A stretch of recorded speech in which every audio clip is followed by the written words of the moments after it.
Hi, and welcome to another episode of Glam Up with Katrina. So today we are going to be glamming up your health in a holistic way with my good friend Benoit. Now, he has a story about how he got there because he used to be in banking. And we're going to talk about ice baths, nail beds, hiking, and breathing.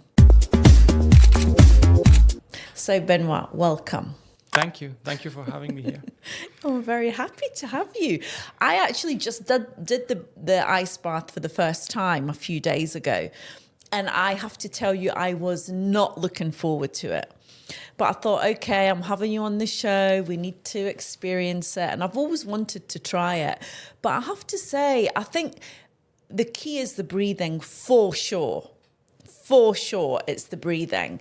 And once you're in, you have to get in quickly, but once you're in and you do the breathing, it was actually fine. I was fine. I think I lasted 3.5 minutes. Yeah, you did great. Yeah. You did great. Yeah. So tell us about you. How did you get into all of this? COVID, I'm probably one of Okay. those COVID. My last job, or my last company I had, an executive search company in banking, because that's my past. My first life was in investment banking and then private banking and then asset management. I moved to Dubai 20 years ago and then did some consulting in the banking area, then led into executive search.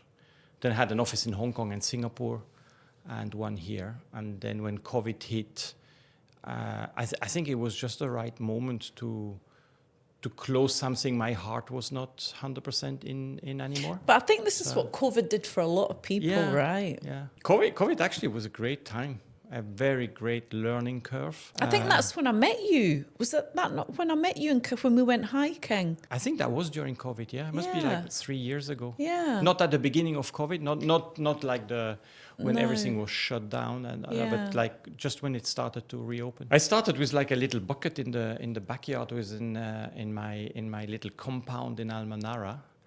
And we saw how intensively, positively changes into people. Like people had a bit more anxiety during COVID. A lot of what's going to happen next and all that. But how did you get into ice baths? What brought it to your attention? Oh, well, every year I have a challenge for myself. In 2019, the challenge was to feel comfortable with hot and to feel comfortable with cold. So the hot was quite easy. I said I'm going to run 1 hour in the desert every week. Wow. Okay, starting in January. For the cold in Dubai is a bit more difficult, so I was Googling what can you do, etc. And then Wim Hof popped up. Not as famous as now, but he popped up. And then there was a course you could do online. And then I basically booked to go to Poland with him in spring, which was actually cancelled because of COVID. A Wim Hof instructor came through Dubai in January, and then I did my first ice bath on the 31st of January 2020. Okay. So my goal in 19, hot and cold, and the cold was done in January, but I had to run another 51 weeks in the desert every week, which was much tougher than the ice bath. How many kilometers? 1 hour. It wasn't For about 1 the hour. distance. Okay. I had to be in the sand, which is hard enough. Very hard. Running. So I wasn't allowed to walk. The challenge was to run. And again, it's an adaptation of your, maybe more the mind than the body. If you tell me to go and run now in the desert, or anyone at like 40 degrees, it's quite challenging. But if you start in January, which is actually quite nice, and every You week build up, okay. it's 1 degree more than last week. Right. 2 degrees max, So you build up, and last week was okay. I managed, so I will manage this week as well. And that went well as yeah. But I've heard it's not very good to run in the heat. It's not very good for your lungs, especially the humidity. No? I don't know. If you run, anything you do like for a short period of time is maybe marathons are not healthy for your knees. You will always find a reason not to do something. So once the challenge was accepted, I had to do it. So. Okay. So that's how I got into that. And then I love the ice bath so much. Actually, I had no reaction on my first ice bath because I was so scared. They said the best thing to do is to make put your hands into ice regularly for 2 minutes. That's what you made us do. Yeah, and this is horrible. But what I found even more horrible, after the hike, we put our feet in the ice, and I thought that was so painful. Because when you hike, you have some inflammation in your ankles, and the ice reduces the inflammation. So all the pain you feel is actually a healing process. Yeah. So I think I had that in my mind about putting my full body into the bath. But actually, I almost killed you, on the hike, on our first hike we did. Oh yes, you did. Yeah, that's another story. At least that's what you told me. Yeah, it took me down this cliff. It was like straight down. And he had to carry these 2 big dogs, and we were all very upset. It was not you, actually. It was the guide that was with us. I think he made a bit of a mistake, Yeah. But once I got over that, I thought, now I can do anything in life. Thank you. Isn't it like often like I like the ice bath? You thought you were reluctant to do it, and then you realize how easy it is. Yeah, and I'll definitely do it again. Yeah, for sure. Yeah, it's not as hard as you think. No. I think we get preconceived ideas, and I think you should just at least try something once. At least have that experience the one time. Standing on the nails was also super painful. I guess that takes a concerted effort to keep doing it time and time again, because my feet are actually very sensitive, and I think I'm a reflexologist, so I know that that's related to the pain in my body or the emotional things that are going on. It really comes out in your feet. So I found that excruciating. Yeah. Whereas my friend Ingrid was standing with her socks on, quite the thing. Yeah, with the socks it's quite easy. Look, you saw me. I was jumping on it, but the first time I didn't last as long as you did. I was alone. I put my feet on that thing. I said, this is horrible. No coaching, no help, nobody tells you how long you should be and all that. So I called the person who introduced me to that. I said, how long are you supposed to stay on it? She said, I do my ironing standing on the nail board. So I felt a bit stupid. So I put my clock on 2 minutes, and I said, I'm going to stay 2 minutes. And I started sweating. It was horrible. Explain it because you were explaining to us how your dopamine drops when you step onto the nails. Yeah. So a lot of the exercises we do, like the ice, the dopamine goes up, very quickly. On the nail board, your dopamine goes down at the same time that the pain goes up. So it's a very uncomfortable situation.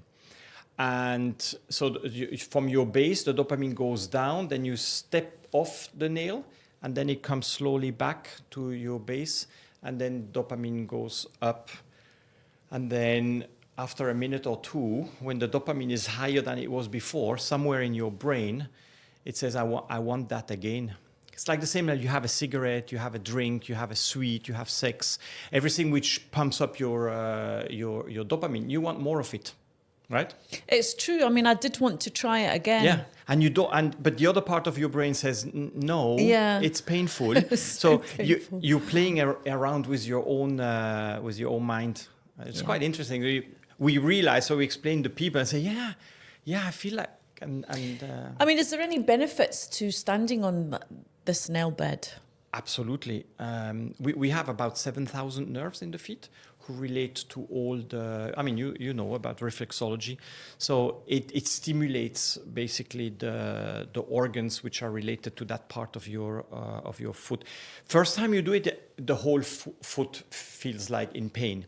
But if you start staying a little bit longer, you actually realize that some parts are more painful than others.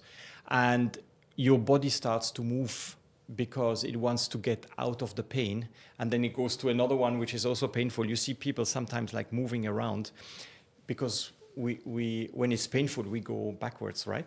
So, but that's the healing process. It's a Chinese medicine. I mean, the Chinese, they do mainly herbs.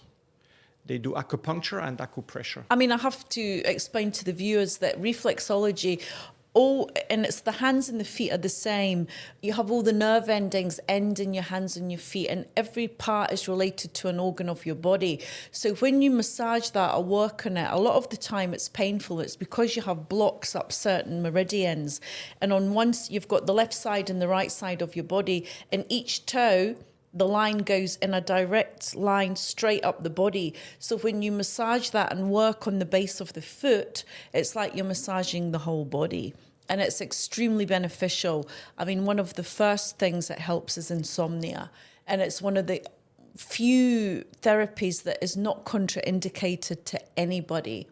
So yes, I do understand why that could be helpful. Ice baths. So let's go through the procedure when somebody comes in to your session, because I know it's a procedure. You know, a lot of people might think, oh, I'm just going for an ice bath, but it's not. It's a whole, you know, you package it very nicely.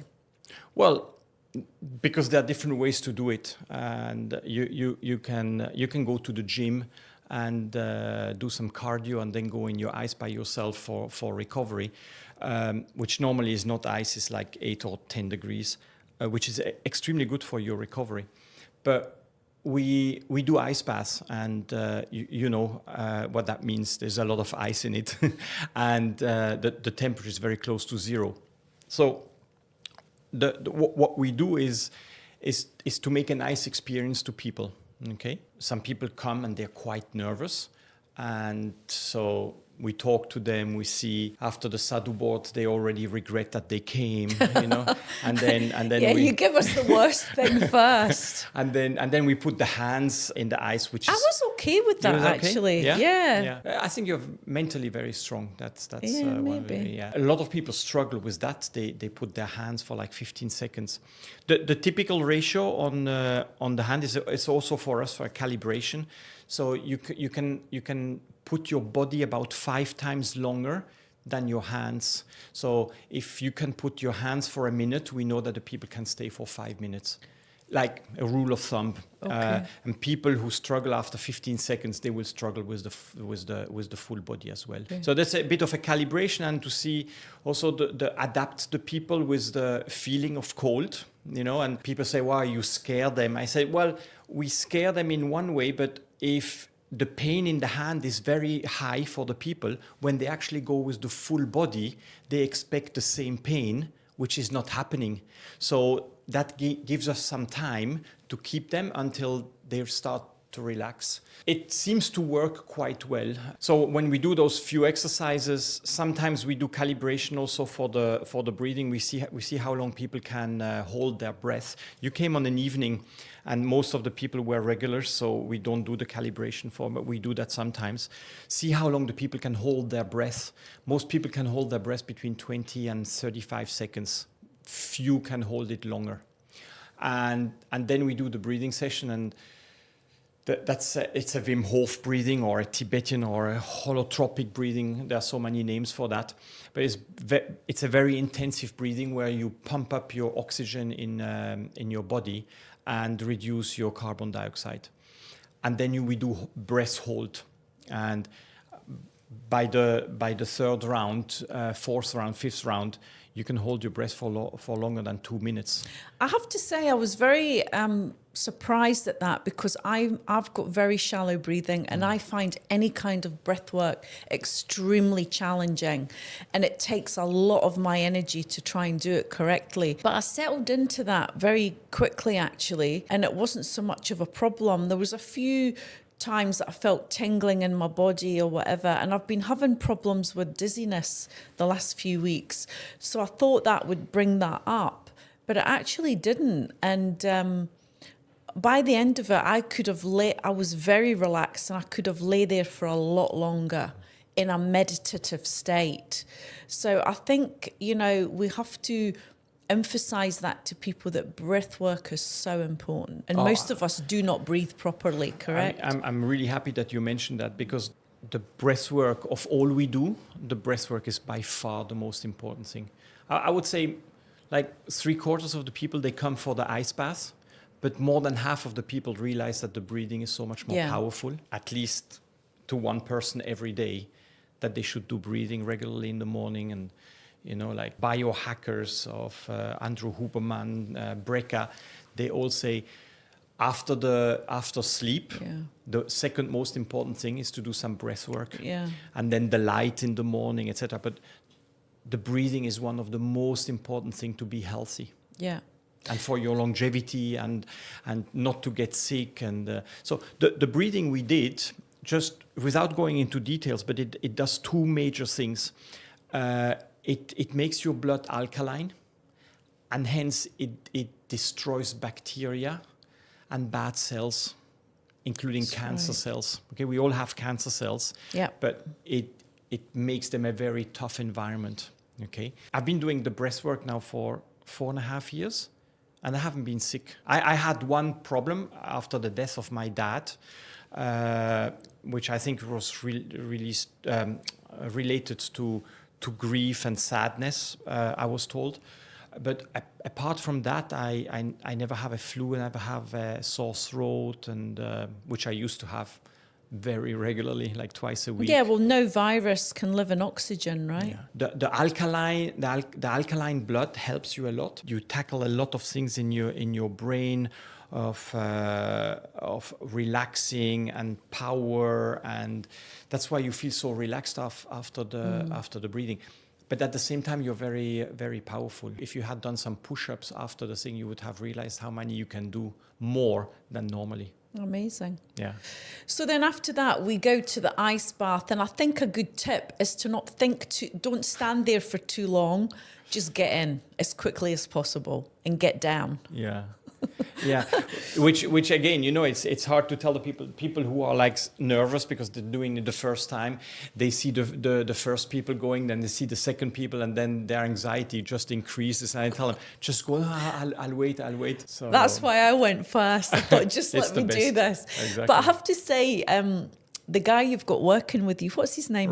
Roy. He was so sweet. He has beautiful energy, and he really talked me through it. I was looking into his eyes. He was telling me how to breathe, because when I first got in, I started to hyperventilate. He goes, no, hold your breath, stop. And then, I took his instruction, and then, the breathing is definitely 100% of what's going to get you through that. Yeah. The moment you start breathing normally, the whole thing becomes beautiful. Yeah. And you can only reach that through the breathing. There is nothing else you can do. Yeah. You can't think or focus or anything. It's just the breathing. And actually, it's very good for people, I think, that are very stressed or very busy, because you can only be in the moment. Yeah, Nothing else goes in your head. Nothing. But how cold you are. Because you go into this fight mode. Yeah. It's all about surviving. And because we don't let you go out, so the flight is not there, and the fight is not much to do. So you focus on your breathing. And I don't know if you remember those 2, 3, 4 minutes you were the first time, but you forget about everything. Yeah. It's just about you. Yeah. Right? Yeah. You don't know where you are. You don't think about your family, about your issues, etc. It's a total blackout of which is not that easy to get with anything else. But there. I mean, why 3 rounds? Why 3 rounds? I didn't know that actually until I was there. Well, we don't tell people all the bad news, from the beginning. No, but we always like that the people go twice, because the first time you have that shock. And then you realize after 2-3 minutes, it's actually quite comfortable. So we tell the people, we want them to realize that it is mental, not physical, because obviously after 3 minutes in the ice, you are colder than after 30 seconds, but you feel more comfortable. So it's not physical, right? It's your mental state who has accepted it. I like to compare that with a bicycle. Once you can ride a bicycle, you cannot ride the bicycle for 20 years, and you can still ride the bicycle. Yeah, how is that? So how does that work? So the things in the brain, they have connected, all right? And when you are in the ice and the brain has connected, you go a second time, and it's completely different. It's so easy, compared to the first one. I have to say, I was holding on. I didn't put my hands in, and I was like half out from here, And then on the second round, Roy said to me, okay, I'm going to push you. And I went, no, no, no. It goes, just breathe, just breathe. It goes, take a deep breath in. And he just put his hands on my shoulders and just pushed me down. And it was actually okay. Yeah. It was fine. It's our mind but blocking us. It's the mental block. And then we tell the people to put their head in the water. No, no. And then sometimes we come with the ice bucket behind and we put it over their head. We didn't do that night. Yeah. And then people thank us. I said, that was amazing, after, not on the moment. Right. But when people ask, what are you doing? I think in a nutshell, we are expanding your comfort zone. Yes, absolutely. Okay. So at the beginning, I used to say, we're taking you out of the comfort zone. But then I realized that taking people out of the comfort zone means they're going back into their comfort zone after. I think what we do, and I think that's a better description, we increase the comfort zone. So you feel more comfortable. We do it with hot, we do it with cold, we do it with pain, we do it with breathing. But at the end, those are just metaphors. It's like when you're in a meeting with other people, when you want to jump out of the meeting, it's the same patterns in your brain will just breathe, you take a breath and then you think about it and then you let it go for a little bit, or you're on the pain of the nail board. You have situations in life, it's not the same pain, but it's similar. Your brain recognizes the pattern and you can manage these situations much better. No, I think, for mental health, it's a really good thing to do. Why do you do the sauna after? I didn't know that was coming either. You were full of surprises that day. If you do after the breathing, you go directly into the sauna and then in the ice, you get really dizzy. Okay, because of the oxygen level, etc. So after the breathing, it's good to go in the ice. We go into the sauna for the cardiovascular system. So you create dopamine, you shrink your vessels, you go into sauna, you create serotonin, your vessels go up. Very good for your cardiovascular system. All your arteries go up and down. So we all have little blood clots. They just go through easier. You do that a couple of times. And then the third one is not really an ice bath. It's just to close the pores so you don't sweat all night. That has a lot of health benefits again. This you can research or believe in what the Russians and the Finns do for hundreds of years, going into cold and the sauna. It's amazing how you feel after that and how well you sleep, how calm you are, how because when you sweat in the sauna, you detox your body. Yeah. So how much needs to be submerged in the ice for it to be effective of your body? Well, the idea is that you get cold. Okay. So you get that protein shock when you go in, and if you get cold enough until you shiver, you're going to produce brown fat. That was starting as I got out. Yeah. The shivering was starting. That is, people say, I'm shivering. It's actually, it's a good thing. You're producing brown fat. Your body realizes that, wow, this is something new I haven't felt for a long time. And you haven't produced brown fat for a long time because we live in a very comfortable environment, typically between 20 and 25 degrees. Okay. If it's above 25 and you have AC, you will put it on. And if it's under 20, if it's 18 degrees, you will put a jumper. True. Right? So we always in that little... I never thought of that. Very narrow, When you think, you look at pictures of Dubai 50 years ago, they didn't have AC. In the desert, it's 0 degrees in winter. And it's over 50 degrees in summer. Did you see their bodies, how lean they are and healthy they look like? Yeah, it's true. Never thought of that. They changed quite, Yeah. The fast food, less exercise, getting in their comfort zone. Okay. You ask them to do something, no? What about women that are on their cycle? Can they still have an ice bath? Yes, so I can't talk about experience about that, personal experience. What the research says, you can do it during your period. The only effect you can have, but doesn't necessarily have to happen, is you may have one day flow, one more day, and if you have a lot of cramps, you may have more cramps. So those are the only two things which could happen. Okay. But maybe some people don't find it hygiene or a thing like that. So those are personal things. But in terms of health, there is no counterindication. The only counterindication on what we do is pregnant women should never do the breathing. Ah, yes. Okay. Because you do the breast hold, Yeah. and you deprive the baby fetus, from yeah. oxygen. Again, there's no research that it could harm. And I hope they will never do research on that.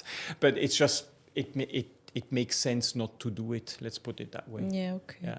You can do breathing exercises, but not that kind of with the breath hold. Like, how often on average should you do an ice bath to make a long-term difference? It really depends what you're trying to achieve. Like if you go to those extreme guys who Joe Rogan, when he found out what it does to him and elevate his testosterone and how he feels and how he recovers, etc. He does it every day. So let's talk about that, because testosterone is on the decline in men in this day and age. And that affects the libido, it affects the energy of a man, his ability to succeed in life. So how is it going to help that? Doing an ice bath, how does that work? What happens exactly in your body, but you know that lifting weights, eating properly, breathing, and ice baths are all amongst those things which help you to have a high level of testosterone. So instead of having to take drugs, you can just go and have an ice bath and it automatically helps? It does help, but ice baths alone will not make the job. You know, you still need to do your sport, you need to eat properly, you need to... Yeah, of course. Right? I mean, there's never a one-stop shop, Exactly, right? exactly. It's part of a lifestyle. Yeah. But Joe Rogan does ice baths every day, and in his podcasts, they ask him, "Do you like it?" He says, "No, I don't." He said, "There's never one morning I feel like going in the ice," but he overcomes it, goes in, and he said, "The moment I'm in, it feels amazing." So those are people who extreme. Other people like Djokovic and Ronaldo for tennis and football, they do it for recovery because both have now reached a certain age, but they have been doing it for a long time. And those are people, they look at everything which can outperform all their competitors. Yes, you know, yeah. For vitamin supplements, everything, they are very, very knowledgeable. And that's why I think it's worth mentioning them. I think Djokovic started ice baths 15, 17 years ago. Wow. Yeah. And I mean, at his age, what he's accomplished, even though I'm a Federer fan, but it's amazing how flexible he is and all that. So when Djokovic, when he finds something, it's good to listen to what he has to say in terms of health. It's interesting because my friend actually had, the day I came to see you, had been on a 4-hour bike ride, and he said his legs were just shredded. He was in a lot of pain, and he did an ice bath in his house, and he was in the ice for 20 minutes. I mean, is there a certain length of time that is not good to be in an ice bath? A lot of people call ice baths because they take water and they put 20 kilos of ice, and So they it's say not it's the an ice same. bath. The temperature varies quite substantially. You have people, they sell ice baths, but it's actually cold water. Right. And if you want to do recovery, cold water is probably even better than ice because you can stay longer. Right. Okay. So for recovery, I would actually not recommend to do ice. He did say that actually. Yeah. It would be warmer than the ice Yes. bath, but it was still cold. And then, yeah, it's cold. And then he said he felt amazing. And then you stay there because in the ice you shouldn't, if you Google how long you can stay in ice, and Google says 15 minutes can be lethal. And Hypothermia. Hypothermia. If you look at the Titanic, how long the people survived there, after 15 minutes, most of them were gone. So ice, you shouldn't do it too long. There's now just, somebody broke the record of 4 hours. But this is like under super controlled meditation. He has cardio things everywhere. They check on him. You need to train for that. But Yeah, for I watched- normal people, 8 to 10 minutes is like you get all the benefits. Okay. Right. The Joe Rogan type of people who just do it for the hormones and the wake up call in the morning, they typically do 3 minutes. Okay, but they do it every day. Yeah, I watched that documentary on these divers that don't use anything in the cold water with the big long fins, and it's quite fascinating actually. But I think that's got to be mental and breath work. Yeah, totally. The body can take more than the mind. So apart from your lovely ice bath sessions, you also offer hiking trips and detoxification. So tell us a bit about that. Yeah, we do hikes, and as you remember, after the hike, you also got like a foot ice bath. I did. So we combine on the hikes also the cold and the breathing. We normally stop halfway on the hikes and do some breathing, so people regenerate, get some more energy for the second half. And at the end, we do some ice-related exercises, sometimes also the Sadhu board. We do some extreme hikes here in the UAE. Where do you go? We do a lot of sand hikes in Fossil Rock, which is just 500 meters, but people who have done that, they say that's the worst thing they've done in their lives. Oh, really? Yeah. Why? The heat, the sand, the incline. And again, it's mental. People want to finish it. They go too fast. They get out of breath. They vomit. It's not nice. Oh, well, remind me never to go on one of these with you. But again, we explain to people how they should breathe. They should breathe through the nose, and then we see them, and then that's yes. When I went on the hike that? with you, you were saying breathe, and it does make a big difference actually. And especially here, it's hot. If you breathe through your nose, you probably need half a liter of water per hour. If you breathe through your mouth, you need a liter of water. Wow, it's so big much difference. more moist coming out of your mouth than I think. Yeah, and then we do fasting and detox. So we do 100 hours fasting in the mountains with the people. We bring them in the mountains, so they really can't eat anything. No cheating. No cheating. So you go to the one that we were at in Ras Al Khaimah. Yeah. Yeah, that's an amazing site actually. I've done like 4 or 5 there. I've done one for myself just for testing. I went 5 days in the desert by myself, just with water and coffee. It wasn't a detox. It was just fasting. So is that not a bit dangerous being alone if something happens to you? I had connection, Okay. but that's the whole point about it, like testing your limits on. Typical man thing to do. So what do you do in your detoxes? Because I found that very interesting, and I was disappointed that I wasn't here actually, because you do it in the January, don't you? Yeah, we do it. Start of the February, year. Yeah, November, December, January, February, something. Yeah, around these months. What do we do? So, we make sure that people are comfortable with no food, because the people said I cannot not eat for 1 or 2 days. And then we don't tell them the full program. We say we're going for a little walk, but those walks, they then suddenly last 2-3 hours, and they get longer as the week gets. They eat less, not less. The longer the prolonged fasting is. And on the 5th day, they start running. They have so much energy, which is, you do fasting, you know how it changes your whole day. So we keep them busy. We do hikes, we do breathing, we do Ho'oponopono, we do meditation. We had acupuncture doctor, we did cupping, we had a massage, we do painting, we do rock towering. We watch movies at night, little YouTube videos from Dr. Berg, from different who explain the fasting, the liver flush, what happens in the first day, the second day, the third day. We read, we play games. It's super busy. People have like, I wake them up at 5:30 in the morning because we go hiking, and I fast with them because it wouldn't be fair. I don't want to hear it's easy for you because you're eating. Yeah. So I mean, look, I've been fasting and detoxing since I was in my 20s.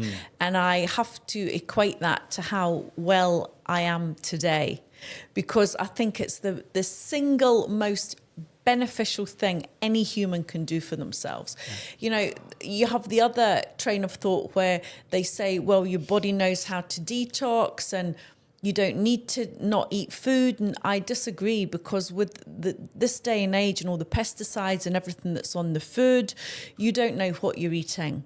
And I think stress has got a lot to play with it. If you drink alcohol, if you smoke.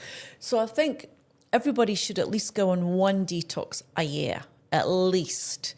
And I think I always say it's the best thing you will ever do for yourself. I couldn't agree more. I mean, if you read what is happening with the autophagy, your stem cell production, your immune system boosting, it's just incredible. Yeah. That body we have, what it can do by itself. It's absolutely amazing.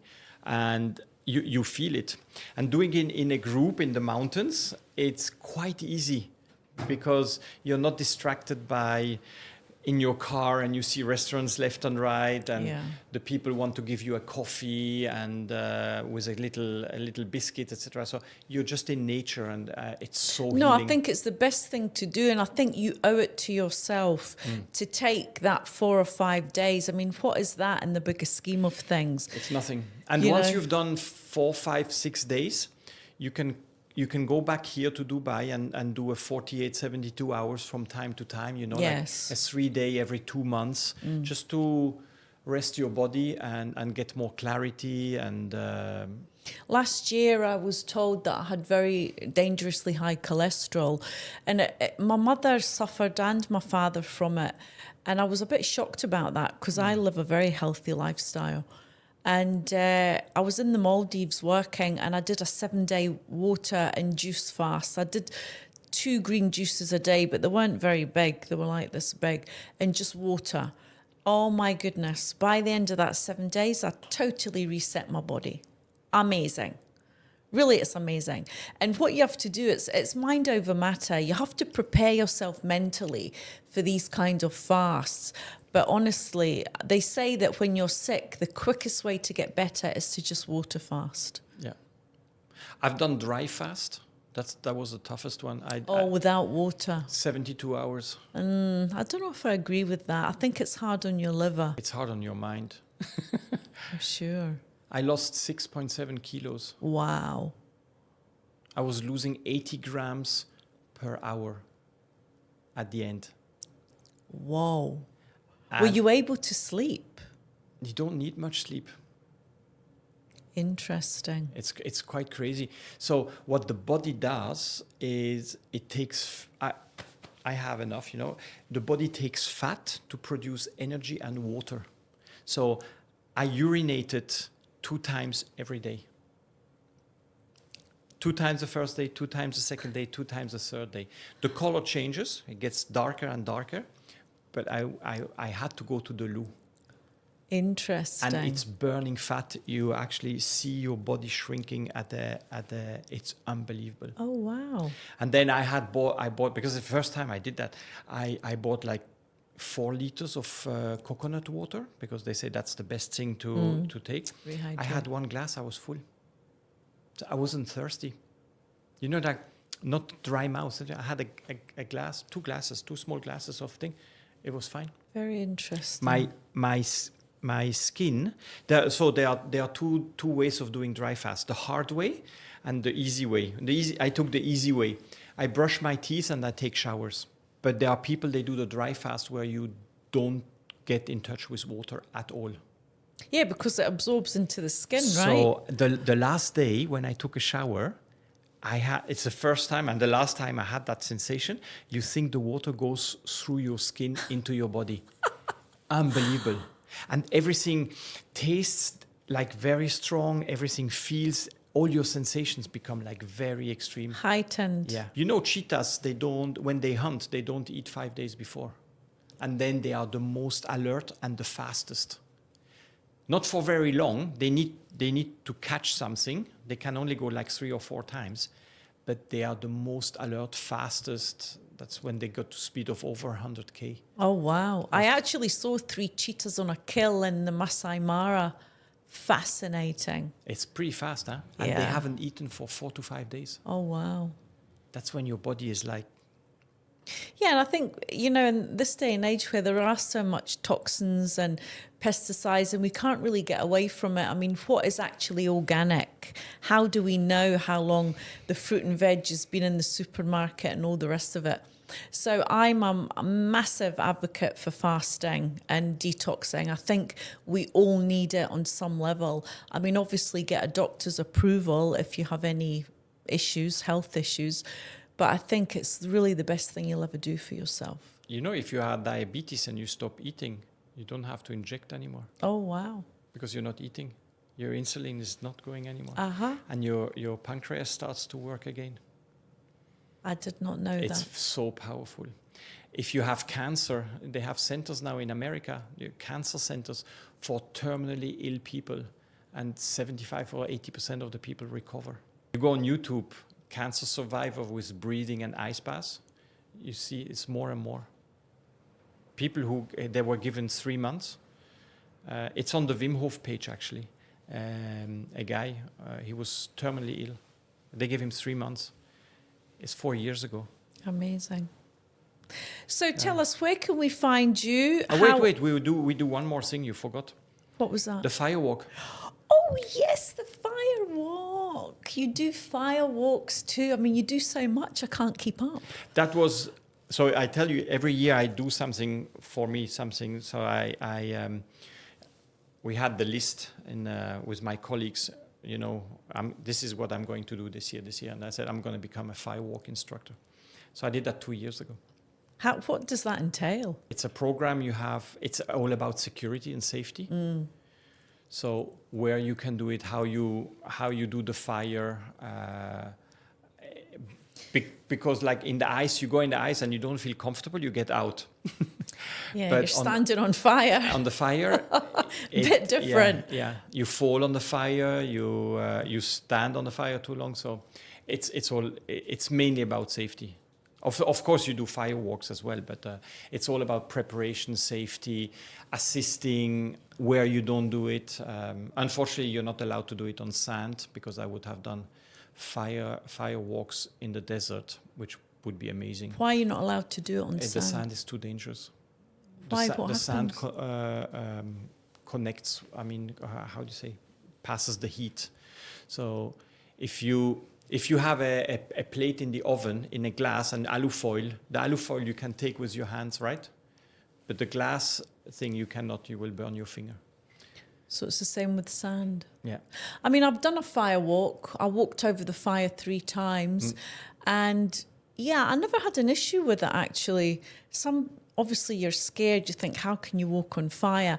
But again, it's the build up, the psychological programming and the breathing, right? So we prepare the people, we calm them down, because people are typically quite nervous. Then we lit the fire, then they get even more nervous. We do it with some spirituality in terms of people get like a wood block, and they can put their what they want to get rid of, like burn it, or what they want to ignite, because fire can do both, right? Yeah. And then we talk about what they wrote, what their intentions are, so to make it deep, to anchor it. And then we do some breathing, and then we pump them up, then we walk over the fire. Yeah, I mean, it is true. I mean, I remember walking over it, and they do instill that in you. So you're thinking about that. You're not thinking about your feet. I think the minute you start thinking about your feet, then they say you can burn yourself. But nobody got burnt. And there was a lot of people that evening that I did it. If you follow the instructions. The rules, yeah. Very strict instructions. Yeah, you have to be. No, because it has a danger aspect, so we make sure that nothing happens. And what are the kind of the comments you get from people after they've done it? To the Instagram videos we have, how the people said, yeah, I feel like I can do anything, Yeah. or there's no more limiting beliefs. Obviously, it comes back, Yeah. But that moment when you walk those 6-7 meters over the fire, you changed. It's like it's really empowering. Yes, Very it empowering. is. So How often do you do them? about 3 or 4 times a year. Only. You need the proper wood and stuff, I believe. Certain kinds It's of a wood. lot of preparation. Yeah. We used to do it in the desert palm because no other hotel wanted to do it.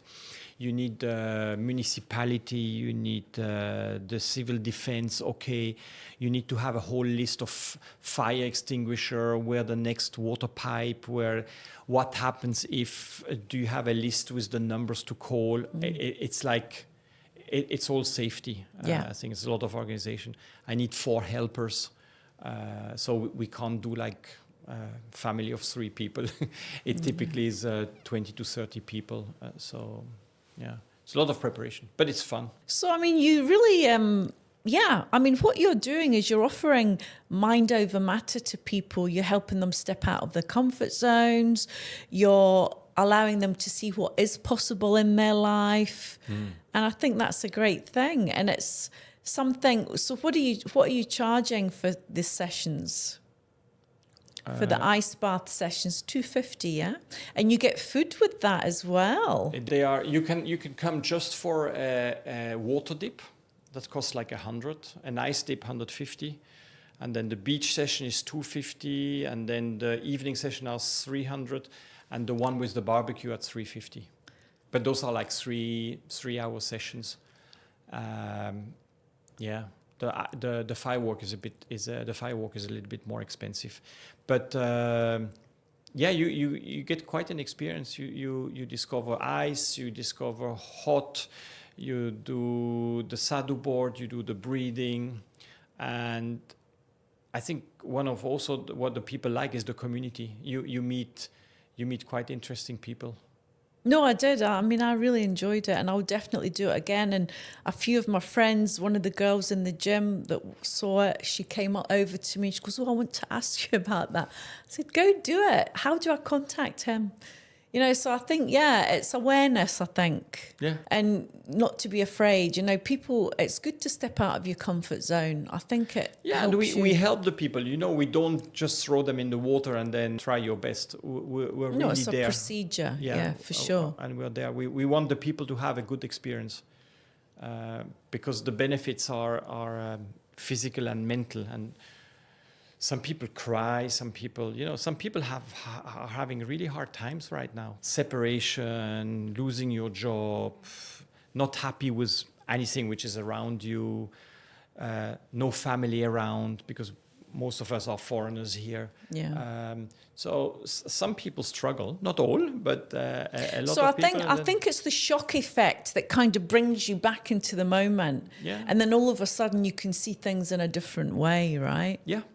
Yeah. So where can we find you? We have a website, endorphins.me, and then Endorphins Method on Instagram. Your facility is in Barsha. It's in Barsha, yeah. And the beach? It's in Kite Beach. Kite Beach, you do it. And the hikes are all over the UAE, including Nepal. We go to Nepal twice a year. And the firewalk is also in Barsha. Yeah. Okay, cool. So what would you like to end with? What do you want our viewers to know? What's the top 3 things that they will get out of this experience? I think whatever you have or don't have, breathing will help you. Okay? So if you're anxious, if you're nervous, if you're stressed, do some breathing in the morning. It will change your life. I mean, I hear that over and over again, and I never do it myself. But after having that experience with you, I understand more of how a few minutes can really, really make a difference. Yeah, and it really does. So the breathing is the first thing you do when you're born. Yeah. It's the last thing you do before you die. And nobody taught me, and before I decided to become a breathwork instructor, Nobody told me. My parents didn't tell me. I did competitive sports. They didn't tell me how to breathe. At school, they don't tell you how to breathe. They do some meditation now here in Dubai, which is great. But breathing is, it's so simple. It's free. It just takes 10 minutes. So I can't say it enough. Like, do some breathing. When you're sad, when you're depressed, when you can't sleep, when you have high blood pressure, when your heartbeat is too high, breathing can fix all of that. There's different breathing methods. When you lack of energy, we can pump up your energy with breathing. So breathing is amazing. Be happy with what you have. Don't focus on what you don't have. Great. Yeah, gratitude is the fastest way to change things. Yeah. I am a life coach, and the easiest thing to change when you are like a little bit down are stop the news, okay? Just for a week, stop Instagram, just focus on yourself. And the other one is the gratitude journal. Yeah, for sure. Those two things. And the gratitude journal, just before you go to bed, write 3 things which you're grateful for. It's amazing. I mean, I think we're in 2% of the world that can eat every day and have a roof over our head. And we take that so much for granted, right? Exactly. Benoit, thank you so much for coming. This was very insightful. I hope you enjoyed that. Thank you for listening to another episode of Glam Up with Katrina.